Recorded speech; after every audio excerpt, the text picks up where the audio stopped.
রাজনীতি করার ইচ্ছা শক্তি থাক বা না থাক, কিন্তু একটা সত্য কথা বলতে হয়। 2013-14 সালে যখন আন্দোলন, হরতাল, অবরোধ শুরু হয়, তখন কিন্তু এই কর্নেল আজিমি এই লাকসাম মনোহরগঞ্জ বৃহৎ জনগণের কাছে মাটি ও মানুষের নেতা হিসেবে গড়ে ওঠেন।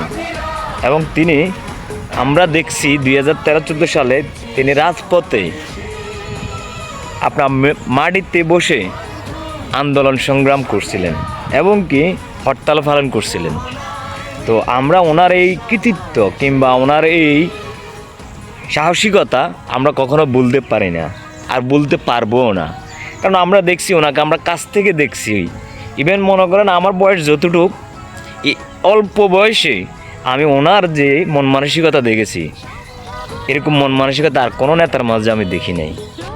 এখন যারা 5 আগস্টের পরে বিএমপি হয়েছে এবং বিভিন্ন গ্রুপিং করে বলতেছে ওনারা ত্যাগী, তো আমি বলতে চাচ্ছি আপনি কতটুক ত্যাগী সে বলেন না। আপনি নূর নবী ভাইয়ের মতো 21টা-22টা মামলা খায় যে আপনি ত্যাগী, কিংবা আপনি হারুন চেয়ারম্যানের মতো মাইর খেয়ে ওই সকাল ফজর নামাজের আজানের সময় বাড়িতে গিয়ে ঘুমাইছেন, দেখি আপনি কতটুক ত্যাগী।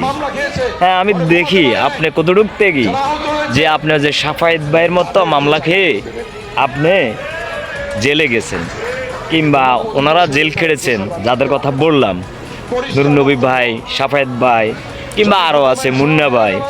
ওনাদেরকে মানে প্রায়োরিটি না দিয়ে ওনাদেরকে অসম্মান করে আপনি বড় নেতা হয়ে যাবেন। বিষয়টা কেমন লাগলো? বিষয়টা হাস্যকর মনে হলো। হ্যাঁ, আপনারা কতটুক থেকে জানি না, এখন আপনার নেতারাই জানে যে ওনারা কত মূল্যবান ব্যক্তি। আর আপনি রাত্রে বালিশে শোয়ার আগে চিন্তা করেন যে আপনি এখন যে অবস্থানে আছেন, সে অবস্থান থেকে ওনারা আপনার চেয়েও ভালো মানের, ভালো পোস্টে পদবি ক্যারি করতে পারে এবং কি পারবে, আপনার আগে দিয়ে সুযোগ করে দেবে। তো বেশি কিছু বললাম না, সময় থাকতে ভালো হইয়া যান। হাসাহাসি না করে নিজে একটু বুঝেন এবং অন্যকে বুঝাতে চেষ্টা করেন। এসব গ্রুপিং বাদ দিয়ে নিজের সরকার নিজে তেল দেন, দেখবেন সব কিছু ঠিক হয়ে গেছে।